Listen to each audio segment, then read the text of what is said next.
अल्लाह के रसूल के पास एक सहाबी आए, कहा अल्लाह के नबी मेरे अंदर 4 बुराइयां पाई जाती हैं, मैं शराब भी पीता हूँ, मैं जिना भी करता हूँ, मैं चोरी भी करता हूँ और मैं झूठ भी बोलता हूँ, बताओ इन चारों में से एक छोड़ सकता हूँ, क्या छोड़ूं? जबकि बुराइयां तो चारों हैं, हराम तो चारों हैं। अल्लाह के नबी से कहता 4 नहीं 1 छोड़ सकता हूँ, बताओ क्या? अल्लाह के नबी ने कहा अच्छा एक काम कर, झूठ छोड़ दे। कहा अल्लाह के नबी मैं तो बड़ा अक्लमंद समझता था, आप झूठ छोड़ने को कह रहे हैं? कहा नहीं नहीं झूठ छोड़ दे। अब वो शराब पीने के लिए गया तो सोचने लगा अल्लाह अगर शराब पीऊँगा, अल्लाह के नबी ने कल पूछ लिया कि शराब पीती कि नहीं पीती और मैंने कह दिया हाँ पी थी, तब तो मेरी कोड़े मारे जाएंगे क्योंकि हम खुद कबूल कर रहे हैं। और अगर कह दिया कि नहीं तो ये झूठ होगा और मैंने वादा किया कि झूठ नहीं बोलूँगा, शराब छोड़ दी। अब जिना करने गया तो कहने लगा अल्लाह के रसूल ने अगर पूछ लिया कल जिना किया था कि नहीं और मैंने कह दिया हाँ किया था, तब तो पत्थरों से मार मार के हमें ख़त्म कर दिया जाएगा। और अगर कह दिया नहीं तो झूठ होगा और मैंने अल्लाह की कसम खा के वादा किया कि झूठ नहीं बोलूँगा, चलो जिना भी नहीं करता हूँ। अब चोरी करने गया, कहने लगा कि अल्लाह के रसूल ने पूछ लिया कल सुबह चोरी की थी कि नहीं, मैंने कह दिया हाँ तो हाथ काटा जाएगा और अगर कह दिया नहीं तो झूठ होगा, नहीं मैं चोरी भी नहीं करूँगा। सुबह होकर अल्लाह के नबी के पास आया, कहता कि मैं तो समझता था कि आपने बड़ा वैसा फैसला, आपने तो बड़ी अक्लमंदी से कहा झूठ छोड़ दो, मान गया आप बड़े अक्लमंद हैं। आपने कहा क्यों क्या हुआ? कि 4 बुराइयां छूट गई। अल्लाह के नबी ने फरमाया मैं जानता था कि झूठ तमाम बुराइयों की जड़ है। तो हिकमत से भी काम लो। अगर किसी आदमी से सारी बुराइयां नहीं छूट रही हैं तो उसको कहो कि ये छोड़ दो यार, ये छोड़ दो। हिकमत भी जरूरी है, हिकमत भी। अल्लाह के रसूल ने दूरंदेशी से काम लिया, अक्लमंदी से काम लिया। हमें भी हर वक्त अक्लमंदी से काम लेने की जरूरत है, अक्लमंदी से काम लेने की जरूरत है। आज हमारी यही सूरत हाल हो चुकी है मेरे भाइयों कि हम अपनी परेशानियों से इतना परेशान नहीं हैं जितना हम दूसरे के सुख से परेशान हैं। हमारी हालत ये हो चुकी है। कुत्ता देखा है? कुत्ता देखा क्या मौलाना साहब? हमारा तो उठना बैठना ही उन्हीं में है। कुत्ते ने देखा एक छुरी पड़ी हुई है और उस छुरी पे खून लगा हुआ है बकरी का ताज़ा ताज़ा, और छुरी ऐसे ज़मीन पर खड़ी है। अब कुत्ते को तो चाटने की आदत होती है, उसने कहा इस पे बकरी का खून लगा है, खून को चाटने के लिए उसने अपनी ज़बान चलाई। जैसे ही चलाई छुरी पर उसकी ज़बान कट गई। बकरी का खून तो चाट गया लेकिन उसकी जबान कट के उसका खून उस पर लग गया। अब कुत्ता क्या समझ रहा है ना, अभी खून बाकी है। उसने फिर दोबारा जबान से चाटा, फिर दूसरी जगह से कट गई। उसने कहा अरे अभी भी बाकी है, फिर चाटा, फिर कट गई। वो उस वक्त तक चाटता रहा कि उसकी जबान कट के गिर गई और फिर वो खुद हलाक हो गया, मर गया। यही हालत हमारी है। मिसाल सख्त ज़रूर है लेकिन सच्ची मिसाल है। हम दूसरे को बर्बाद करने के लिए यही अपने आप को बर्बाद कर लेते हैं। जैसे कुत्ता बकरी के खून को चाटने के लिए अपना ही खून चाटते चाटते अपनी ज़बान काट बैठा, यही हाल हमारा है। आज जुमे के खुतबे में मैंने सुनाया था ना कि वो 2 सहाबी थे, जिन लोगों ने ना सुना हो सुनो, जिनके कपड़े की दुकानें पास पास थीं। एक आदमी, एक सहाबी का कपड़ा बिक गया, दूसरा कस्टमर आया, दूसरा भी बिक गया, तीसरा कस्टमर आया, उसी दुकान पर तीसरा भी कपड़े के थान ले गया, चौथा आया, उसने चौथा भी उसी को दे दिया उसी दुकान ने। 5वां कस्टमर आया उसी दुकान पर कपड़ा खरीदने, दुकानदार कहने लगा नहीं अब वो कपड़ा मेरे पास नहीं है, मेरे भाई के पास चले जाओ, इससे भी अच्छा कपड़ा तुम्हें वहाँ मिल जाएगा, ये पड़ोस में दुकान है। उसने ये सोचकर उसको भेज दिया कि मेरे तो 4 कपड़े के थान बिक गए, मेरे घर में मेरी बीवी बच्चों का गुजर बसर चल जाएगा। मेरे भाई की तो बोनी तक नहीं हुई है उस पड़ोसी की, उसके भी बीवी है, उसके भी बच्चे हैं, उसको भी शाम को कमा कर ले जाना है और अपने बीवी बच्चों का पेट पालना है। उसने ये सोचकर अब हमारे पास कपड़ा नहीं है कह दिया ताकि मेरे भाई की भी कुछ बोनी हो जाए, उसको भी इतना कपड़ा उसका भी बिक जाए कि उसके घर में चूल्हा जल जाए। मेरे भाइयों, उसने मना कर दिया कि मेरे पास कपड़ा खत्म हो गया, जाओ मेरे भाई की दुकान के पास चले जाओ। मेरे भाइयों, ईमानदारी के साथ बताना, कंपटीशन के दौर में हमारी इधर चाय की दुकान, बगल में इधर चाय की दुकान, हम दूसरे की दुकान पर आने वाले कस्टमर को भी अपनी आवाज देकर बुला लेते हैं। हम ये ई रिक्शा चला उसके पास आने वाली सवारी को भी हम खींच लेते हैं। कितना? 20 रुपया? नहीं, आओ हम 15 लेंगे, आओ बैठ जाओ। हम उसके भी मुंह से रोटी का लुकमा छीन रहे हैं। हमारे घरों में बरकत हो तो कहां से हो? हमारे बच्चों को बीमारियां न लगे तो कैसे न लगे?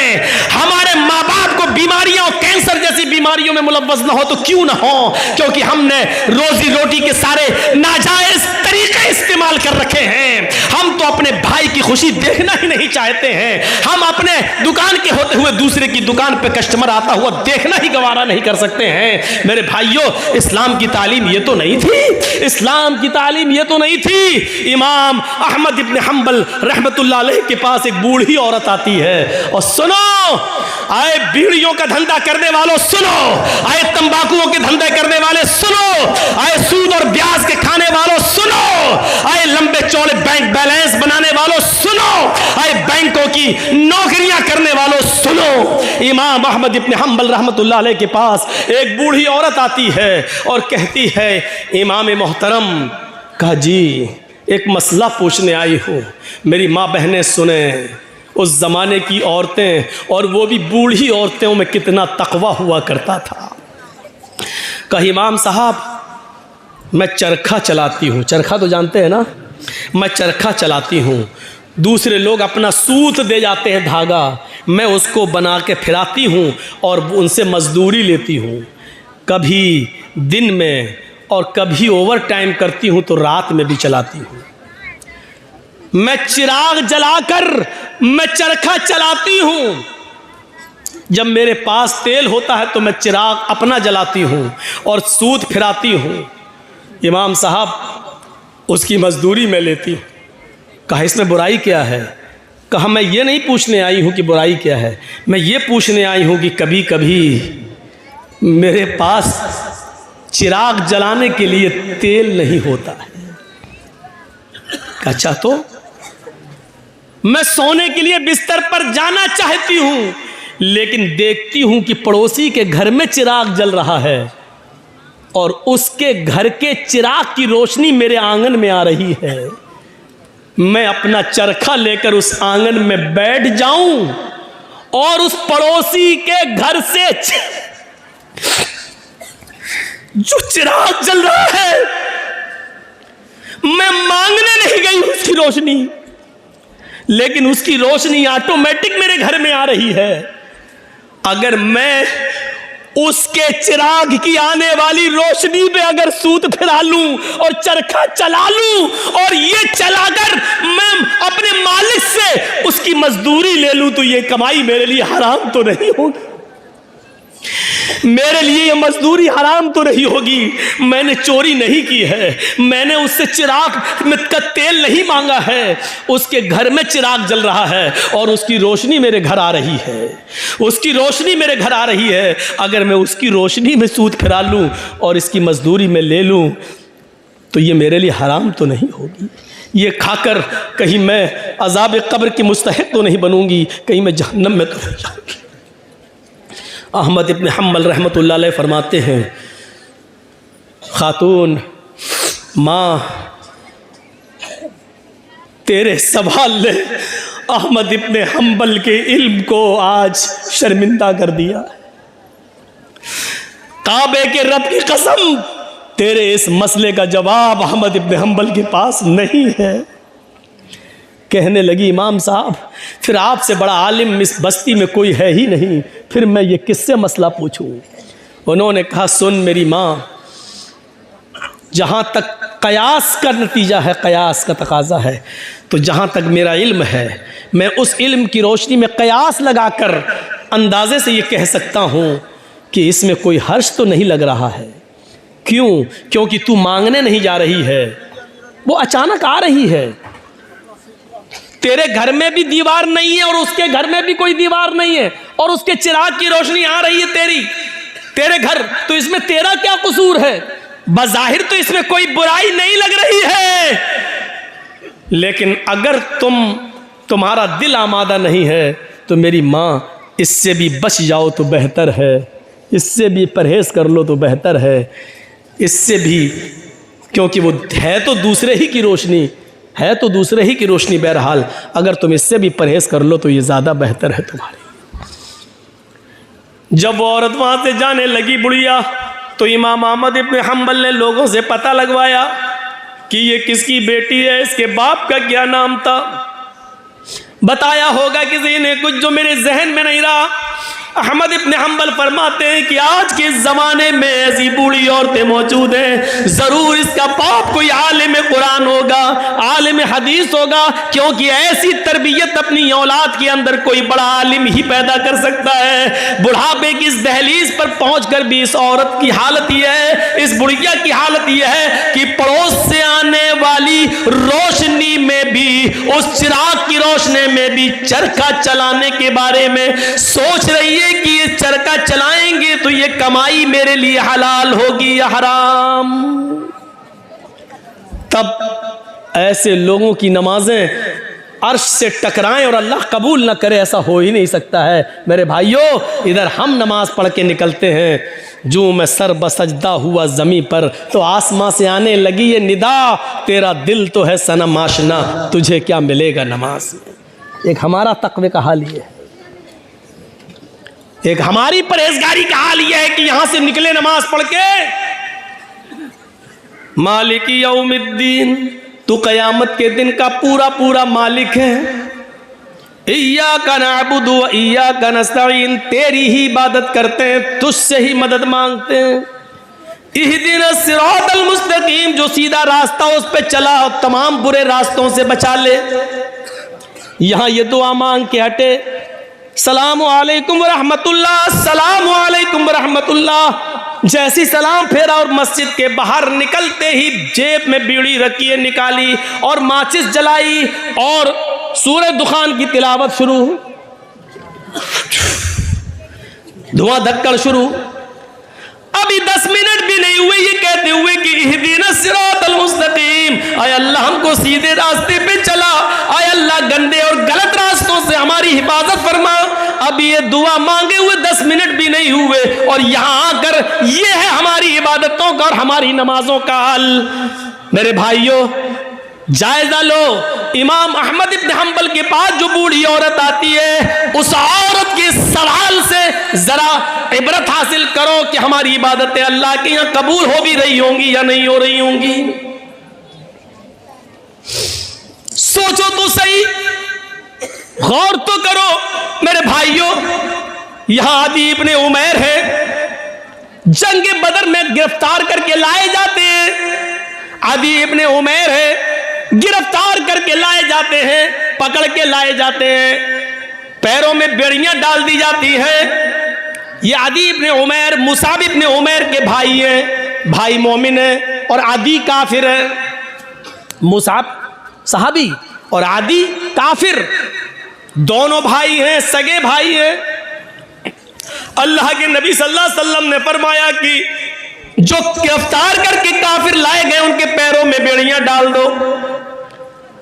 आदि के पैरों में जब बेड़ियां डाली जाने लगी तो मुसाब इब्ने उमैर वहीं खड़े हो गए और जो उनके पैरों में बेड़ियां डाल रहा था सहाबी, आदि इब्ने उमैर के पैरों में वहीं खड़े होकर मुसाब इब्ने उमैर कहने लगे, आए सहाबी अपने दोस्त से, आए दोस्त इसके पैरों में बेड़ियां जरा टाइट डालो, यहां से कस दो, मैं इसको अच्छी तरीके से जानता हूं, ये लॉक तोड़ने में, जंजीर तोड़ने में बड़ा माहिर है, यहां से टाइट कर दो वरना ये तोड़ के भाग जाएगा। जब मुसाब इब्ने उमैर ये कह रहे थे कि इसके पैरों में यहां से टाइट करो, यहां से टाइट करो, यहां से लॉक लगाओ, तो आदि इब्ने उमैर को इतना गुस्सा आ रहा था कि मारे गुस्से के आदि चीख पड़ा, आए मुसाब तुझे शर्म आनी चाहिए, तू उसी उमैर का बेटा है जिसका बेटा मैं हूं, तेरी रगों में उसी बाप का खून दौड़ रहा है जिसका खून हमारी रगों में दौड़ रहा है, लेकिन आज तुझे भाई कहते हुए शर्म आ रही है। तेरी गैरत कैसे गवारा कर रही है कि तेरी आंखों के सामने तेरे सगे भाई के पैरों में बेड़ियां डाली जा रही हैं और तू देख रहा है खड़े होकर, और देख ही नहीं रहा है बल्कि मशवरा दे रहा है कि यहां से टाइट करो। थूकता हूं तुझ पर भाई कहते हुए, शर्म आती है तुझे। इधर मुसाब इब्ने उमैर कहते हैं, चुप, खामोश, तू भाई है मेरा? नहीं, तू मेरा भाई नहीं है। आदि कहता है क्या उमैर तेरा बाप नहीं है? क्या मेरी मां तेरी मां नहीं है? क्या उमैर का खून तेरी रगों में नहीं दौड़ रहा है? क्या मेरी मां का दूध तेरी रगों में खून बनकर नहीं दौड़ रहा है? जवाब दिया, उमैर मेरा बाप है ये सच है, तेरी मां मेरी मां ये सच है, तूने और मैंने एक ही मां का दूध पिया है ये भी सच है, तेरी और मेरी रगों में एक ही बाप का खून दौड़ रहा है ये भी सच है, लेकिन ये सच नहीं है कि तू मेरा भाई है। जानता है मेरा भाई कौन है? अदी ने कहा फिर कौन है अगर मैं तेरा भाई नहीं हूं? मेरा भाई वो है जो तेरे पैरों में बेड़ियां डाल रहा है? ये तेरा भाई है? हाँ, इसलिए कि मेरे भाई ने कलमा पढ़ा है, अशहदु अल्ला इलाहा इल्लल्लाह व अशहदु अन्ना मुहम्मदन अब्दुहु व रसूलुहु। बुखारी शरीफ की हदीस के इस वाक़े से हमें यह पता चलता है मेरे भाइयों कि इस्लाम लाने के बाद, ईमान कलमा पढ़ने के बाद, ला इलाहा इल्लल्लाह मुहम्मदुर रसूलुल्लाह का इकरार करने के बाद, इस्लामी रिश्ते से कलमे की बुनियाद पर अपने एक साथी की जो इज्जत होती है वो फिर सगा भाई भी वो दर्जा नहीं रखता है। क्या जवाब दिया? खूनी रिश्ते को कुर्बान कर दूंगा लेकिन कलमे की बुनियाद पर ये मेरा भाई है, इस रिश्ते को मैं कुर्बान नहीं करूंगा। आए आगे, तू मेरा भाई नहीं, मेरा भाई वो है जो मेरे पैरों में बेड़ियां डाल रहा है, इसलिए कि इसने कलमा पढ़ा है, अशहदु अल्ला इलाहा इल्लल्लाह व अशहदु अन्ना मुहम्मदन अब्दुहु व रसूलुहु। इस कलमे की बुनियाद पर ये मेरा भाई है, तू भाई नहीं है। ये होता है इस्लामी रिश्ता, और इस्लामी रिश्ता इतना अहम होता है कि उसके लिए खूनी रिश्ते को कुर्बान कर दिया जाता है। अरे कम से कम उतना ही करो जो अपने लिए पसंद करो, वो अपने भाई के लिए पसंद, अपने मुसलमान भाई के लिए पसंद कर लो, यही काफी, इतना ही करो। आज के जमाने में सईद इब्ने जुबैर को हज्जाज इब्ने यूसुफ की पुलिस ढूंढ रही थी, सईद इब्ने जुबैर को हज्जाज इब्ने यूसुफ की पुलिस ढूंढ रही थी। हुक्म था उसको पकड़कर जिंदा मेरे पास लाओ, उसको कत्ल किया जाएगा। सईद इब्ने जुबैर बड़े नेक आदमी थे, लेकिन हज्जाज इब्ने यूसुफ ने बड़े नेक लोगों को ही कत्ल किया है, एक एक करके न जाने कितने सहाबा को उसने कत्ल किया है। हज्जाज इब्ने यूसुफ ने सईद इब्ने जुबैर को पुलिस ढूंढ रही थी, पुलिस तलाश कर रही थी, लेकिन सईद इब्ने जुबैर किसी के हाथ नहीं लग रहे थे। रात को वो बहुत सी दूरी तय करके हज्जाज इब्ने यूसुफ की सल्तनत से निकलना चाह रहे थे, उसके मुल्क से बाहर भागने की कोशिश कर रहे थे ताकि मेरी जान बच जाए, लेकिन रात का वक्त था, अंधेरे में फायदा उठाकर वो जाया करते थे, और जब सुबह होती थी तो कहीं पनाह ले लिया करते थे ताकि हज्जाज इब्ने यूसुफ की पुलिस हमको न पकड़ ले। एक दिन रात को इशा की नमाज के बाद किसी मुसलमान के घर वो खाना खाने के लिए रुके थे, और मुसलमानों ही में से किसी ने जासूसी कर दी। हज्जाज इब्ने यूसुफ की पुलिस को बता दिया कि सईद इब्ने जुबैर फला आदमी के घर रुके हुए हैं, और रात का हिस्सा गुजरने के बाद वो इस घर से निकलेंगे और वो फिर भागेंगे। हज्जाज इब्ने यूसुफ की पुलिस आती है और इशा की नमाज के बाद उस घर पे छापा मारती है। सईद इब्ने जुबैर पकड़ लिए जाते हैं। अब बताता हूं, जासूसी किसने की? अपनों ने, अपने ही जासूसी करते हैं। लॉकडाउन के मौके पर आपने देखा होगा हमारे उत्तर प्रदेश में तो वही हाल था, जब हर चीज़ का गोश्त बंद था, कुछ नहीं ले सकते थे, और चोरी छुपे कोई अगर भैंस काट लेता था तो अपने ही लोग जासूसी करते थे, फला के घर में भैंस हुई है, और पुलिस आकर छापा मारती थी, जितने की भैंस नहीं उससे ज़्यादा जुर्माना वसूल करती थी। अपने ही जासूसी करते हैं, इनाम का लालच होगा, इतना मिलेगा। सईद इब्ने जुबैर पकड़ लिए जाते हैं और सईद इब्ने जुबैर को हज्जाज इब्ने यूसुफ के पास लाया जा रहा है, लेकिन जहां पकड़े गए वहां से हज्जाज इब्ने यूसुफ इतना दूर है कि वहां तक जाने में 1 हफ्ता लग जाएगा। घोड़े पर, ऊंट पर बैठकर सफर किया जाए तो 1 हफ्ता लग जाएगा। कितना? 1 हफ्ता। लेकिन चल रहे हैं, नमाज का वक्त होता, वो नमाज पढ़ते, सफर में रोजा माफ है, लेकिन सईद इब्न जुबैर सफर में भी रोजा रख रहे हैं, क्योंकि उनको मालूम हो चुका है कि अब मेरी मौत का वक्त करीब है, हज्जाज के सामने मैं लाया जाऊंगा और मुझे कत्ल कर दिया जाएगा। लिहाजा वो दिन में रोजा रखना शुरू कर दिए। जहां पुलिस वाले आराम करने के लिए रुकते वो वहीं नमाज पढ़ना शुरू कर देते और नफली इबादत करना शुरू कर देते हैं।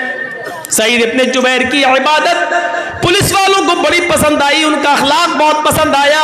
हज्जाज के दोनों पुलिस वालों ने 3 दिन के बाद कहा, देखो सईद इब्न जुबैर बड़ा नेक आदमी है, अगर इसको हम हज्जाज के पास ले जाएं तो हज्जाज इसको कत्ल कर देगा, बेचारा बच्चों वाला आदमी है, बीवी बच्चे इसके महरूम हो जाएंगे, और हज्जाज को क्या मालूम कि हमने इसको पकड़ा है। ऐसा करो, इस बेचारे को छोड़ देते हैं, ये नेक आदमी है, अच्छा आदमी है, हज्जाज तो जालिम है, वो इसको कत्ल कर देगा। इन दोनों पुलिस वालों ने आपस में सलाह और मशवरा किया कि इस नेक आदमी के कत्ल की जिम्मेदारी हम अपने ऊपर न लें, छोड़ देते हैं इसको। ये दोनों पुलिस वाले सईद के पास आए, कहने लगे, आए सईद इब्न जुबैर, आए सईद इब्न जुबैर, तुम्हारी इबादत ने, तुम्हारे अखलाक ने मेरा दिल मोह लिया है। हम नहीं चाहते कि तुम्हें हज्जाज के पास लेकर चले, मेरा दिल चाहता है कि तुम्हें हम छोड़ दें। आए हज्जाज, ये रात का वक्त है, अंधेरे का फायदा उठाओ और तुम निकल जाओ। हज्जाज को तो मालूम नहीं है कि मैंने तुम्हें गिरफ्तार कर लिया है, हम उसके पास जाएंगे और कह देंगे कि हमें सईद इब्न जुबैर मिले ही नहीं। सईद इब्न जुबैर ने कहा, तुम्हारी बड़ी मेहरबानी, मैं कसीरुल अयाल हूँ, मेरे बच्चे ज़्यादा हैं, मेरी बीवी है, बच्चों का बोझ है मेरे ऊपर, अगर तुम मुझे छोड़ रहे हो तो ये तुम्हारा रहमो करम है मेरे ऊपर। अच्छा है, छोड़ दीजिए भाई, मैं आपका ये एहसान कभी भूलूंगा नहीं। उन्होंने कहा, एहसान की क्या बात है, आप मुजरिम नहीं हैं, हज्जाज आपका दुश्मन है, वो आपको कत्ल करना चाहता है, जाओ। आए सईद, मैंने तुम्हें छोड़ दिया है, जाओ चुपके से, जाओ, निकल जाओ। सईद इब्न जुबैर बड़े खुश होते हैं कि मुझे हज्जाज के पुलिस वालों ने छोड़ दिया, लेकिन उनकी खुशी ज़्यादा देर तक न रही। वो थोड़ी दूर तक आगे गए होंगे, जैसे यहाँ से मौज़मपुर बस आपका स्टैंड, 1 किलोमीटर तकरीबन गए होंगे, मुश्किल से 1 किलोमीटर गए होंगे, और जाने के बाद वहाँ कुछ सोचने लगते हैं और सोचकर फिर वहाँ से वापस आते हैं। 1 किलोमीटर गए, लेकिन कुछ उनके दिमाग में आया और वहां से सोचकर वो फिर लौटे आए, और लौट कर आने के बाद उन दोनों पुलिस वालों के पास आ गए और कहने लगे, आए हज्जाज इब्न यूसुफ के पुलिस वालों, मुझे हज्जाज के पास ले चलो, मैं भाग कर, छिप कर भागना नहीं चाहता, मुझे हज्जाज के पास ले चलो। पुलिस वालों ने कहा, तुम्हारा दिमाग खराब है सईद, हज्जाज तुम्हारी जान का दुश्मन है, तुम्हें कत्ल कर देगा। कहा, वो मैं जानता हूं कि वो मुझे कत्ल करेगा, फिर कहा इसके बावजूद मैं उसके सामने जाना चाहता हूं। पुलिस वाले कहते, हज्जाज, आए सईद, बेवकूफी मत करो, मैंने तुम्हें छोड़ दिया, फिर तुम क्यों आए। सईद इब्न जुबैर रोते हैं और रोते हुए कहते हैं, आए पुलिस वालों, तुम्हें नहीं मालूम, जिस आदमी ने मेरी जासूसी की और तुम्हें यह बताया कि मैं इस घर में छिपा हूं, वो तो कहीं ना कहीं से देख ही रहा होगा, उसको तो ये मालूम ही होगा कि तुम दोनों ने मुझे गिरफ्तार कर लिया है, मुझे पकड़ लिया है। वो आदमी हज्जाज को ये खबर दे देगा, इन दोनों पुलिस वालों ने सईद को गिरफ्तार कर लिया। आए पुलिस वालों, अगर हज्जाज को ये पता चल गया कि तुमने मुझे पकड़ लिया था और फिर छोड़ दिया,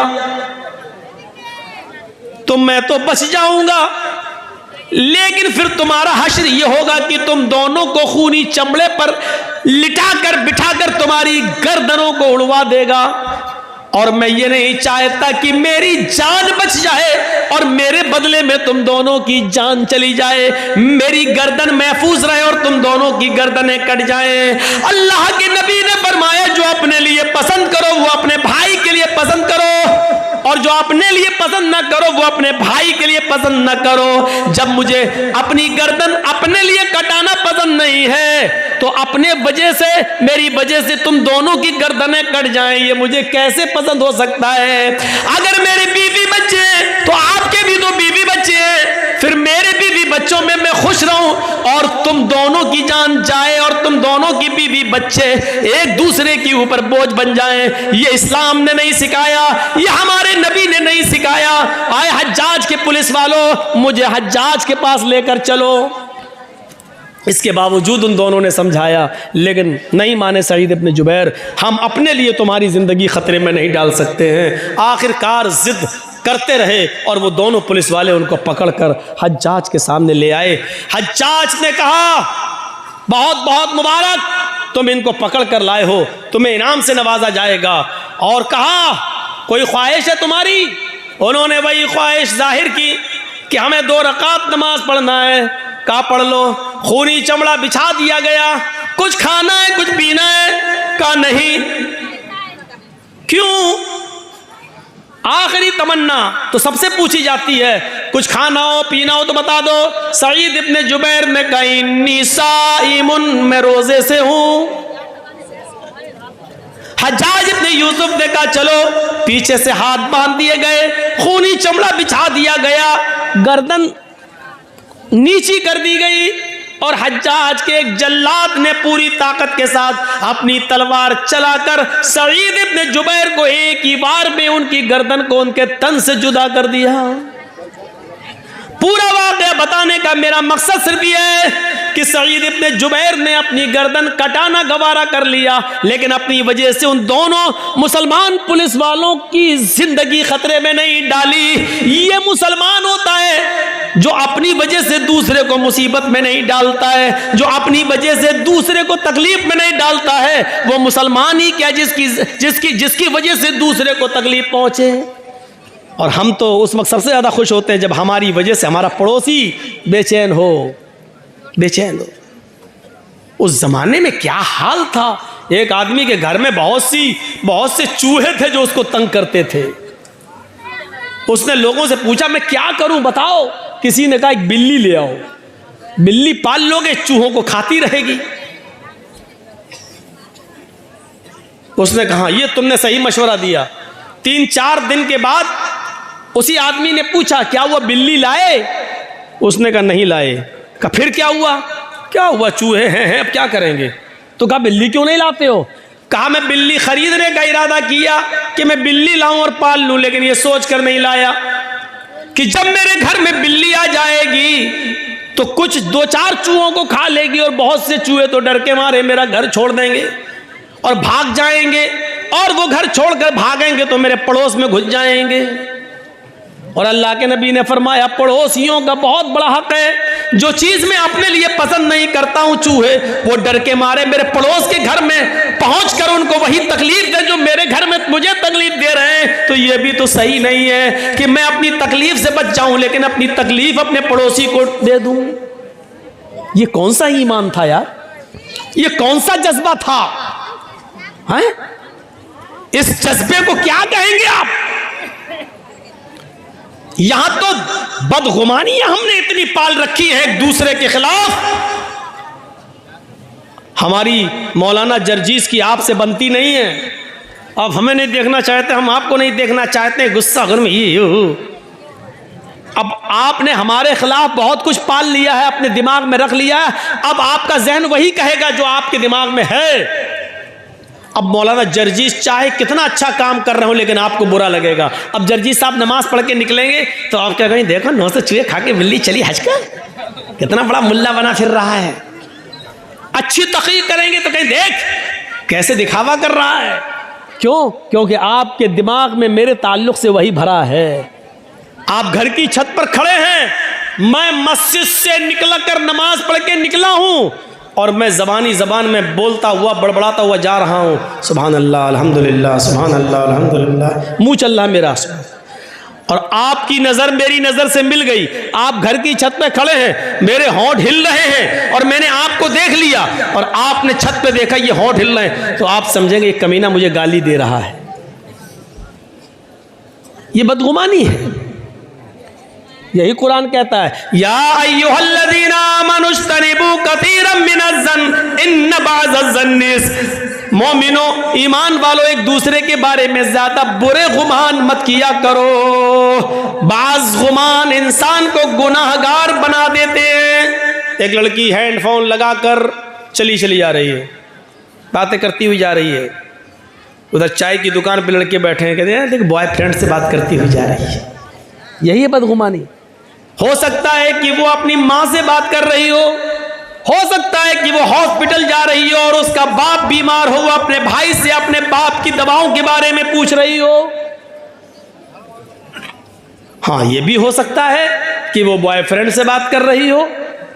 लेकिन हमें अच्छा सोचने का हुक्म दिया गया है, बदगुमानी से हमें रोका गया है कि या अय्युहल्लज़ीना आमनुज्तनिबू कसीरम मिनज़्ज़न, ईमान वालों तुम ज्यादा गुमान मत किया करो, ज्यादा बदगुमानियों से बचो। इन्न बाज़-ज़न्नि, बाज़ बदगुमानियां इंसान को गुनाहगार बना देती हैं।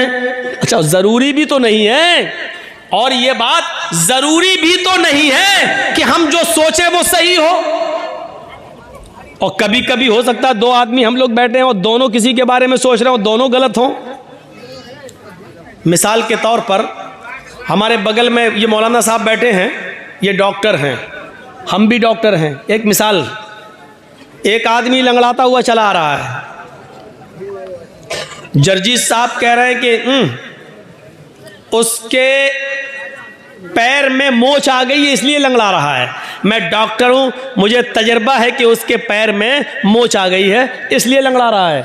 हमारे बगल में जो मौलाना है, ये डॉक्टर है, ये कह रहे नहीं नहीं नहीं नहीं नहीं, उसके कमर में दर्द है इसलिए लंगड़ा रहा है। क्योंकि मैं भी डॉक्टर हूं, मुझे भी तजर्बा है, मेरा तजर्बा कहता है कि उसके कमर में दर्द है इसलिए लंगड़ा रहा है। जर्जीस साहब ने कहा अगर उसके पैर में मोच ना आई हो तो 1000 रुपया मैं हार जाऊंगा। मौलाना साहब कहने लगे अगर उसकी कमर में दर्द ना हो तो 1000 रुपया मैं हार जाऊंगा। चलो, 1000 रुपया दोनों मौलाना ने दिया और लियाकत साहब के पास रख दिया।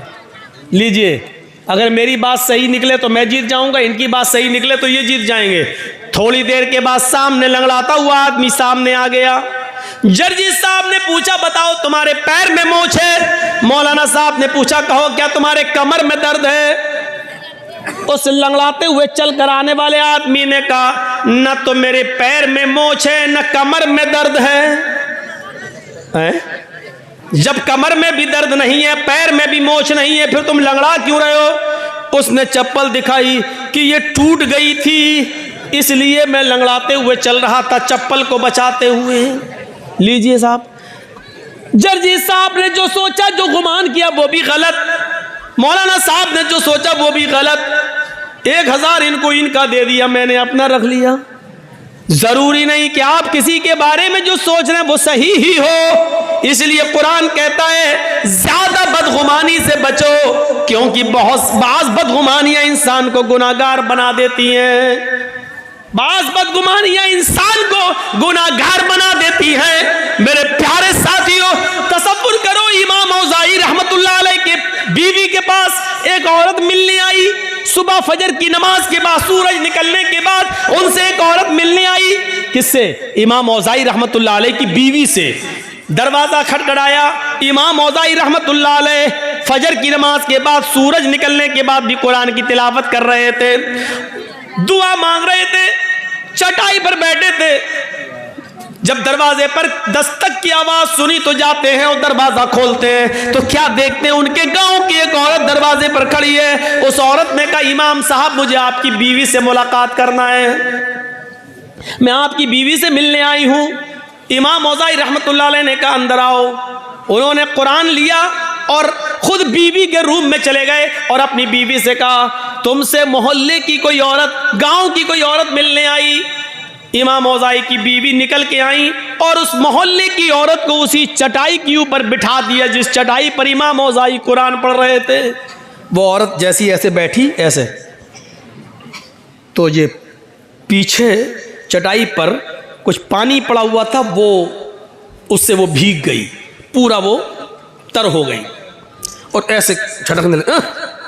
शर्म नहीं आती? तुमने मुझे यहां बिठा दिया, उसकी नज़र पड़ी तो इमाम औज़ाई का 3 साल का बच्चा, छोटा सा बच्चा, नंगा घूम रहा था। नए कपड़े पहने हुए थे, छोटे छोटे बच्चे कभी ऐसे होते नंगा। वो समझी कि इस बच्चे ने पेशाब किया है, इसीलिए उसकी चड्डी अड्डी उतार दी गई है, ये नंगा है, और इस बच्चे के पेशाब पे हमें बिठा दिया इस औरत ने। कहने शर्म नहीं आई तुमने इस बच्चे के पेशाब पे मुझे बिठा दिया है? इमाम औज़ाई की बीवी कहती है कि बेफिक्र रहो बहन, ये पेशाब नहीं है। अरे तुम कह रही हो पेशाब नहीं है, बच्चा नंगा घूम रहा है, उसकी चड्डी ये पड़ी हुई है, भीगी हुई चड्डी ये पड़ी हुई है, और चटाई पर ये भीगा, और उसकी वजह से मेरा कपड़ा भीग गया, मैं नापाक, मेरा कपड़ा नापाक हो गया। अब घर जाने के बाद कपड़ा भी धुलूं और इतना हिस्सा भी मैं अपना धोऊं। इमाम औज़ाई की बीवी कहती है मेरी बहन, मैं तुमसे फिर कहती हूं कि बेफिक्र रहो, ये मेरे बच्चे का पेशाब नहीं है, आपका कपड़ा नापाक नहीं हुआ है, आपको इन्हीं कपड़ों में नमाज पढ़ लेनी है, धोने की जरूरत नहीं है। उस औरत ने कहा इमाम औज़ाई की बीवी से, इमाम साहब की बीवी, मैं कैसे यकीन कर लूं, मुझे यकीन दिलाओ, अगर ये पेशाब नहीं है तो ये पानी कहां से आया? मुझे पानी की कोई बोतल नहीं दिखाई दे रही है, आसपास कोई घड़ा, कोई मटका, कोई सुराही नहीं दिखाई दे रही है, फिर ये पानी कहां से आ गया है, मुझे बताओ।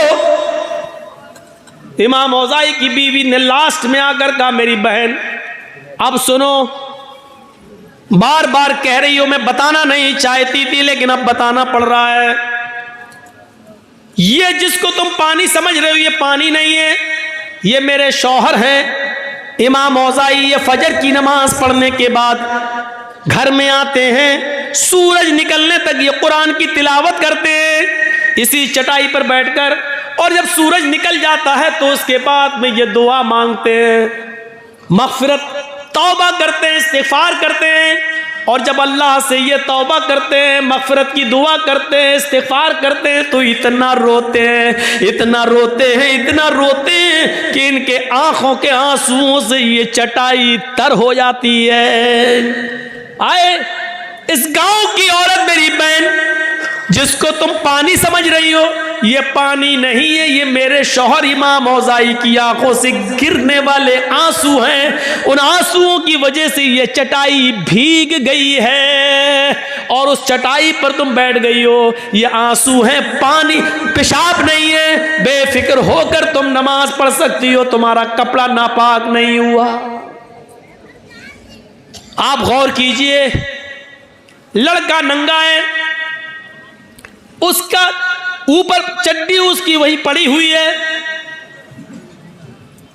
गांव की औरत ने भी यही सोचा कि ये पेशाब होगा क्योंकि बच्चा नंगा घूम रहा है, लेकिन जरूरी नहीं कि उसने जो सोचा वो सही हो। हम कभी कभी कुछ और सोचते हैं और निकलता कुछ और है, हकीकत कुछ और होती है। इसलिए इस बात को सोचने की कोशिश जरूरत है, हम किसी के बारे में ज्यादा बदगुमानी ना करें। अमीर माविया रहमत रज़ी अल्लाह ताला अन्हु की बीवी भी अपने घर में मेहमान नवाजी पसंद नहीं करती थी। मेहमान आ जाए, बहुत सी औरतें ऐसी होती हैं घर में खूब अच्छा खाओ पकाओ, शौहर बच्चों को खूब खिला देंगी, लेकिन जाओ उनके घर 2 दिन मेहमान आ जाए, 2 मेहमान लो आ गया, अब इसके लिए जागो, ऐसा लगता है ये शादी करके नहीं लाया, नौकरानी बना के लाया हमें अपने घर में। ओके, अमीर माविया के घर में एक मर्तबा एक मेहमान आया और उसने कहा कि मुझे 2-3 दिन रुकना है। कहा ठीक है रुको, बाहर का कमरा दे दिया, खाना वाना खिलाया। अमीर माविया की बीवी को मेहमान नवाजी पसंद नहीं थी, वो सोचने लगी कि कुछ कमी निकालूं। कहा क्यों, ये मेहमान है, कहाँ कितने दिन रहेंगे?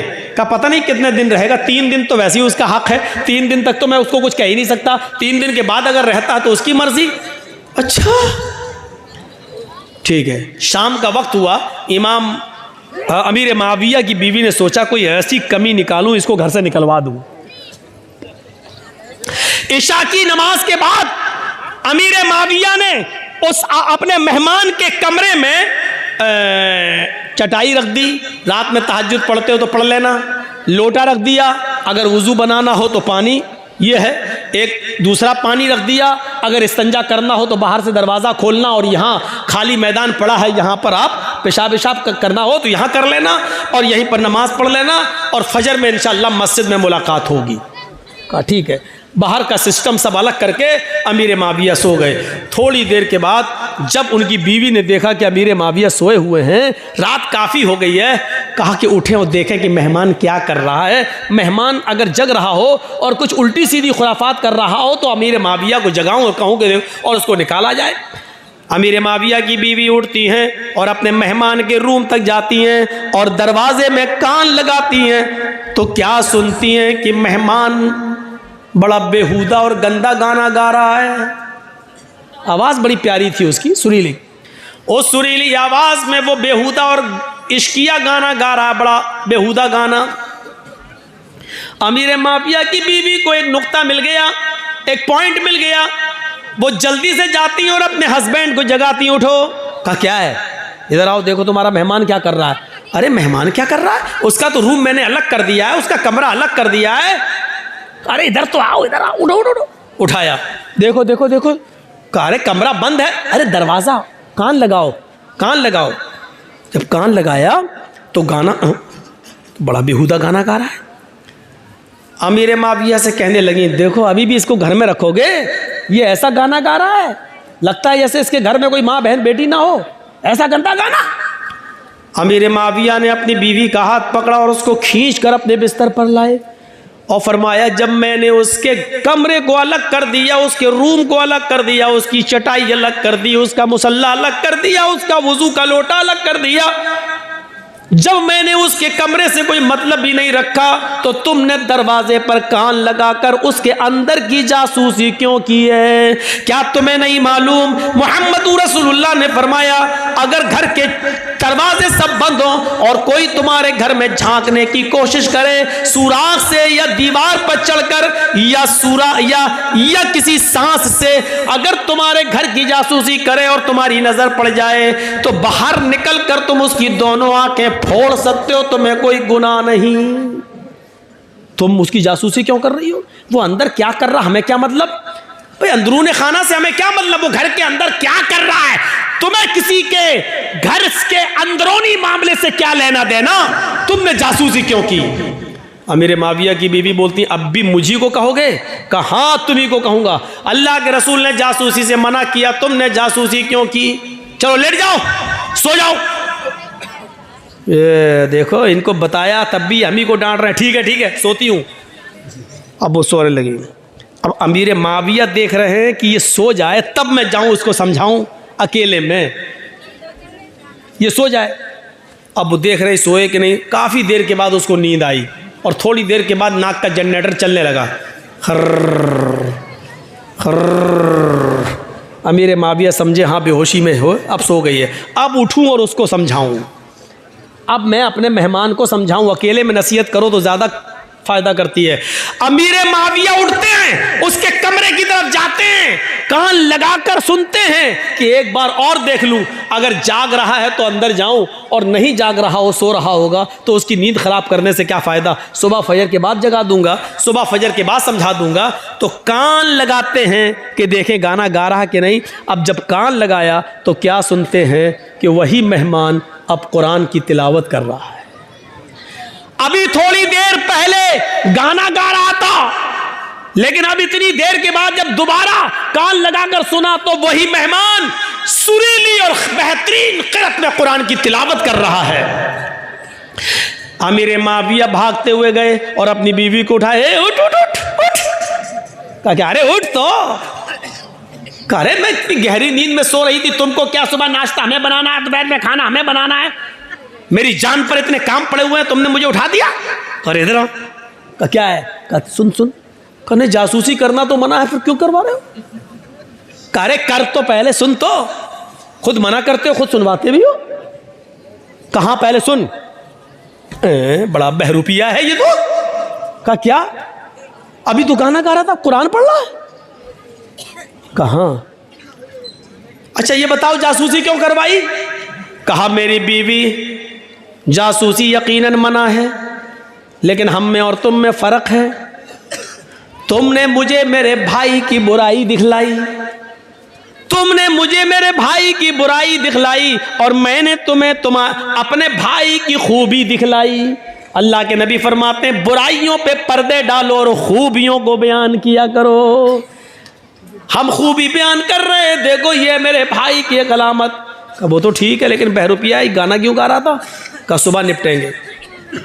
फजर की नमाज दोनों ने जमात से पढ़ी और फजर की नमाज के बाद अमीर माविया ने उससे रात का मंजर बयान किया कि तुम गाना गा रहे थे और बाद में कुरान। तो उसने कहा जब आपको मालूम भी हो गया है तो सुन लो, मुझे बहुत टेंशन है, मेरी जिंदगी गमों में घुली जा रही है, मुझे एक पल भी सुकून नहीं मिलता है, इतने टेंशन है, इतने गम है। जब मुझे बहुत ज़्यादा गम होते हैं और जब गमों की वजह से मुझे नींद नहीं आती है, करवटें बदलता रहता हूँ, तो फिर मैं गुनगुनाने लगता हूँ, गाना गाने लगता हूँ, अपना दिल बहलाने की कोशिश करता हूँ, लेकिन गाना गाने की वजह से मेरे गम और बढ़ते जाते हैं, मेरी उलझनें और बढ़ती जाती हैं। फिर मैं वुजू बनाता हूँ और कुरान की तिलावत करना शुरू कर देता हूँ, इसलिए कि अल्लाह ने फरमाया अला बिज़िक्रिल्लाहि तत्मइन्नुल कुलूब, अल्लाह का जिक्र करने से ही दिलों को सुकून मिलता है। इसलिए मैं दिल को सुकून हासिल करने के लिए मैं कुरान की तिलावत करने लग जाता हूँ। अमीर माविया ने कहा जिंदगी से लड़ना सीखो, जिंदगी से लड़ना सीखो, गमों को पछाड़ना सीखो। गम हर इंसान की जिंदगी में आ सकते हैं, इससे लड़ना सीखो, गमों पर सब्र करो। और जब तुम्हें गम बहुत ज्यादा आ जाया करें और जब तुम्हें सोने न दिया करें तो तुम कुरान पढ़ लिया करो, इसलिए कि अल्लाह के ताला ने कहा है कुरान का की तिलावत ही तुम्हारे दिलों को सुकून पहुंचा सकती है, तुम्हारे दिलों को सुकून दे सकती है। जिन लोगों को टेंशन बहुत रहता है, सुन लो, जिन लोगों को बहुत ज्यादा दिमागी उलझन रहती है, जो लोग बहुत ज्यादा दिमागी टेंशनों के शिकार हैं, मेरी 3 बेटियां 4 बेटियां बड़ी हैं, जवान है, शादी नहीं हो रही है, मेरा बच्चा बड़ा हो गया, शादी के लायक हो गया, फिर भी माँ बाप की बात नहीं सुनता है, फिर भी घर देर से आ रहा है, जिनको 50 किस्म के गम खाए जा रहे हैं, उनको एक दुआ सिखला कर जा रहा हूं। ये दुआ को अपना वजीफा बना लो, ला हौला वला कुव्वता इल्ला बिल्लाह। बस इतनी सी दुआ है, इस दुआ को उठते बैठते पढ़ते रहा करो। अल्लाह के नबी फरमाते हैं ये ला हौला वला कुव्वता इल्ला बिल्लाह, ये 99 बीमारियों की दवा है और सबसे हल्के दर्जे की बीमारी यह है कि इंसान के गम नहीं दूर हो रहे हो, इंसान को टेंशन हो, तो ये सबसे हल्की बीमारी है जो इस दुआ से चली जाती है। इससे बड़ी बड़ी 98 बीमारियां और हैं जो इस दुआ के पढ़ने से जाएंगी। मेरे भाइयों, ये दुआ को हमारी माँ बहनें भी याद कर ले, आप भी याद करिए। टेंशन की ये दुआ है, जहनी उलझन की ये दुआ है, गम और उलझन, और जिसके दिमाग में हजारों किस्म के ख्यालात आते हैं, उसकी जिंदगी में सुकून नहीं, तो वो ये दुआ पढ़ता रहे, ला हौला वला कुव्वता इल्ला बिल्लाह। और साथ में ये दुआ भी अगर मिला सकता है तो मिला ले, या मुसर्रिफल कुलूबी सर्रिफ कल्बी अला दीनिक, आए दिलों के पलटने वाले मेरे दिल को अपने दीन की तरफ, अपने मजहब की तरफ, इस्लाम की तरफ पलट दे, मेरा दिल इधर उधर नहीं सिर्फ अपने दीन की तरफ लगा दे। ये दोनों दुआएं आप इसको अपना वजीफा बनाइए, दोनों नहीं पढ़ सकते तो एक दुआ ला हौला वला कुव्वता इल्ला बिल्लाह, इसको ही अपना वजीफा बना लीजिए। बेहतर है कि दोनों पढ़ें, दोनों नहीं पढ़ सकते तो कम से कम एक दुआ पढ़िए, ये जहनी उलझनों को दूर करने की एक दुआ है। तो मेरे भाइयों, अमीर माविया ने अपनी बीवी से क्या कहा, तुम्हें किसी के अंदरूनी खाने से क्या मतलब और बदगुमानी करने से क्या फायदा? नहीं, तुम्हें कुछ नहीं करना है तो बदगुमानी हमें और आपको नहीं करना है। या अय्युहल्लज़ीना मनुज्तनिबू कसीरम मिनज़्ज़न इन्न बअज़-ज़न्नि इस्म, ईमान वालों तुम एक दूसरे से ज्यादा बदगुमानी मत किया करो, इसलिए कि बहुत सी बदगुमानियां इंसान को गुनाहगार बना देती हैं। हम किसी के बारे में बुरा सोचेंगे तो बदगुमानी होगी और बदगुमानी इंसान को गुनाहगार बना देती है। मेरे भाइयों, इस्लाम के अंदर दाखिल हो जाइए, एक दूसरे की हमदर्दी अपनाइए, एक दूसरे के हमदर्द बनिए। और साथ में मैंने शुरू किया था कि जो नमाज किसी भी हाल में माफ नहीं है, मेरे भाइयों, उस नमाज के लिए हमें और आपको हर वक्त तैयार रहना चाहिए। मैंने सुबह जुमे के खुतबे में कहा था कि अगर गांव में कोई लड़का किसी लड़की को लेके भागता है, उसकी पंचायत हो जाती है, तो गांव में सरदार को चाहिए कि अगर कोई आदमी नमाज नहीं पढ़ता है तो उसकी भी पंचायत होनी चाहिए, उसके ऊपर भी जुर्माना आयद होना चाहिए। नमाज दीन का हम सुतून है, और ये जलसा भी मस्जिद की तामीर और तरक्की के लिए किया गया है। मेरे भाइयों, शायद आपको मालूम होगा मस्जिद बनाने का सवाब कितना ज्यादा है। आपको ये एक चीज की तरफ मैं इशारा कर दूं और इस बात को सुनिए, आप ताज्जुब करेंगे। मस्जिद नबवी जब बनकर तैयार हुई, मस्जिद नबवी आप जानते कैसी थी? खजूर के पत्तों की छत। अरे ये तो बहुत अच्छी है, ये जो आपने पर्दा डाला ये तो बहुत अच्छा। खजूर के पत्तों की छत, ये हवा चलती थी तो पत्ते उड़ जाते थे। अल्लाह के रसूल सजदे में, अल्लाह के नबी ने कहा अल्लाहु अकबर, नमाज पढ़ाई, रुकू में गए, हवा तेज हुई, समी अल्लाहु लिमन हमीदा का हवा और तेज हुई। अल्लाहु अकबर कहकर सजदे में सर रखा, हवा इतनी तेज हुई कि खजूर के पत्तों की छत उड़ गई। आसमान से पानी गिरने लगे और पानी के कतरे जमीन पर गिरते जमीन से मिट्टी उठकती और मुहम्मदुर रसूलुल्लाह के चेहरे पर पड़ती। अल्लाह के नबी ने जब नमाज पढ़ाकर सलाम फेरा, सलामु अलैकुम बरहमतुल्लाह, सलामु अलैकुम बरहमतुल्लाह, और चेहरा जब सहाबा की तरफ किया, सहाबा ने उस चेहरे पर मिट्टी लगी हुई देखी, जिस चेहरे को कभी देखकर हसन इब्ने साबित ने कहा था, व अहसन मिनका लम तरा कत्तु ऐनी व अजमल मिनका लम तलिदिन निसाउ। दुनिया में आपसे ज्यादा हसीन बेटा पैदा ही नहीं हुआ, और आपसे ज्यादा खूबसूरत बच्चा दुनिया की किसी औरत ने पैदा ही नहीं किया। और जाबिर इब्ने सबुरा ने कहा था, आए चांद तू क्यों निकलता है, आए चांद तेरा चेहरा मेरे नबी के चेहरे से अच्छा नहीं है। आए चांद, तेरे चेहरे को भी अगर हुस्न और खूबसूरती और रोशनी मिली है तो वो मेरे नबी के चेहरे से मिली है। ये जाबिर इब्ने समुरा ने कहा था। मेरे भाइयों, उस चेहरे पर आज मिट्टी लगी हुई देखी। सहाबा ने कहा, अल्लाह के रसूल, क्या इस मस्जिद के लिए हम पक्की छत न बनवा दें?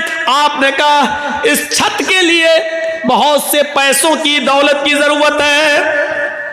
सहाबा किराम ने ताउन करना चाहा। हजरत उस्मान गनी उठे और फरमाया, किसी एक से भी लेने की जरूरत नहीं है, इस मस्जिद नबवी की पूरी तामीर मेरी जिम्मेदारी है। एक आदमी हर साहबी देना चाह रहा था, लेकिन एक ही साहबी ने कहा, बस जितना भी खर्चा होगा मैं लगाऊंगा। क्या आपके इलाकों में ऐसे सरदार नहीं मिलेंगे, ऐसे सरपंच नहीं मिलेंगे, ऐसे अमीर लोग नहीं मिलेंगे जो मस्जिद की एक एक चीज ले लें? दीवार हम खड़ी कर देंगे, पत्थर हम लगवा देंगे, ये हम करवा देंगे, वो हम करवा देंगे। एक एक जिम्मेदारी अगर एक एक सरदार ले ले तो आसान हो जाए। हजरत उस्मान गनी ने अकेले कर दिया। और सोचो, उस मस्जिद नबवी के बनने के बाद भी अल्लाह की कसम उस मस्जिद के अंदर फिर महीने नहीं, कई 1 या 1.5 साल का अरसा ऐसा गुजर गया कि मस्जिद बनने के बाद मदीने के सहाबा के पास इतना तेल नहीं था कि इशा की नमाज के वक्त चिराग जलाया जा सके, और नमाज पढ़ने वालों के लिए नमाज के वक्त चिराग जलाकर चिराग बुझा दिया जा सके। 1 साल 1.5 साल तक मस्जिद नबवी के बनने के बाद भी मेरे भाइयों, इशा की और फजर की नमाज अंधेरे में पड़ी गई, अंधेरे में पड़ी गई। एक दिन अल्लाह के रसूल इशा की नमाज पढ़ाने के लिए आए तो क्या देखते हैं कि मस्जिद के कोने में चिराग जल रहा है। इशा की नमाज पढ़ाने के लिए जब आते हैं तो मस्जिद के कोने में चिराग जलता हुआ देखते हैं। उस चिराग की रोशनी में आज इशा की नमाज के वक्त जितने सहाबा मस्जिद नबी में जमा है, आज आप उनके चेहरों को देख रहे हैं। आपने पूछा ये चिराग किसने जलाया? इस मस्जिद नबी में आज ये चिराग किसने जलाया? कौन लेके आया? एक सहाबी उठते जिनका नाम तमीम दारी है। वो सहाबी उठते और कहते हैं, अय अल्लाह के नबी, ये चिराग मैंने जलाया है, मेरे पास फाजिल तेल था, मेरा खर्चा अपने घर का चल जाएगा। मैंने देखा कि अल्लाह के घर में अंधेरा रहता है, मैं तेल ले आया, मैंने चिराग बनाया और जला दिया। अय अल्लाह के रसूल सल्लल्लाहु अलैहि वसल्लम, ये चिराग मैंने जलाया है। अगर चिराग की रोशनी में नमाज पढ़ना नाजायज हो या गलत हो तो मुझे माफ कर दीजिए, मैं ले जाऊंगा।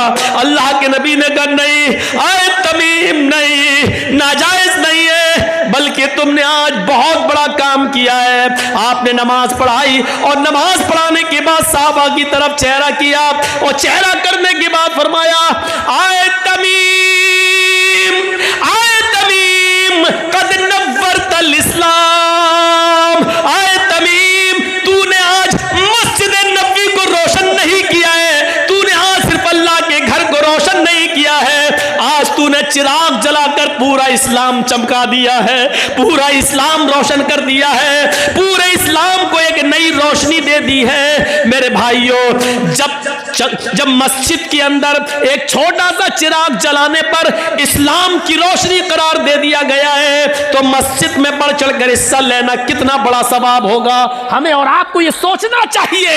ये 5-5 और 10-10 रुपए का चंदा मांगते हुए और लोगों को करते हुए और आपको देते हुए शर्म आनी चाहिए। मैं ये नहीं कह रहा हूं कि नहीं देना चाहिए, शर्म ये आनी चाहिए कि हम अल्लाह के घर के लिए 10 रुपए दे रहे हैं, जबकि हम अपनी गाड़ी में 100 रुपए का 1 लीटर पेट्रोल भरवा लेते हैं जो उससे ज्यादा होता है। इस बात पर शर्म आनी चाहिए कि हमारे बच्चे 20, 25, 50 रुपए की जो टॉफियां और चॉकलेट हमसे खा जाते हैं और हम मस्जिद को 10 रुपए का चंदा दे रहे हैं। मेरे भाइयों, मेरा वक्त 1 बजे तक खत्म हो चुका है, लेकिन आपसे चलते चलते इतना जरूर कहूंगा कि मुझे थोड़ी देर 10 मिनट तक स्टेज पर रहना है। 10 मिनट तक मैं अपनी मोहब्बत का इजहार देखना चाहता हूं। आप जो 20, 22, 25 साल से मुझे यहां बुला रहे हैं, इस मस्जिद के लिए चंदा किया गया है, इन दोनों हदीसों को मैंने आपके सामने पढ़ के सुना दिया है।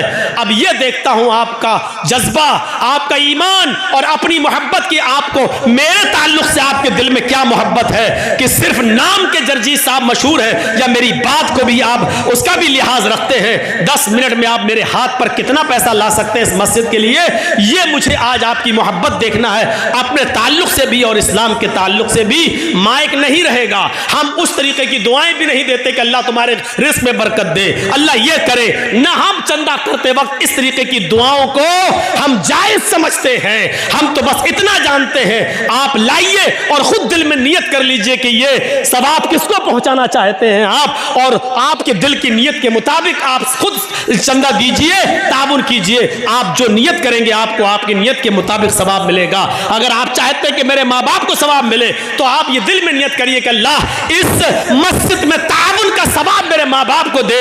आप खुद चाहते हैं तो आप अपनी नियत करिए, पूरे घर को मिले तो पूरे घर की नियत करिए। हम अल्लाह से दुआ करते हैं कि बारे इलाह हमारे अंदर एक दूसरे की हमदर्दी पैदा फरमा दे, हमारे अंदर एक दूसरे की गमख्वारी पैदा फरमा दे, हमारे अंदर एक दूसरे की इंसान हमदर्दी पैदा फरमा दे, और अल्लाह हमें आपस में भाई भाई बना दे। एक दूसरे की तकलीफ को एक दूसरे की तकलीफ समझने की तौफीक अता फरमा। सिर्फ 10 मिनट हम आपका इंतजार करेंगे और आपका ताबुन देखेंगे। अल्लाह जब तक हमें जिंदा रखे, इस्लाम पर जिंदा रखे, और जब हमारा खात्मा हो तो ईमान पर हमारा खात्मा फरमाए। वमा अलैना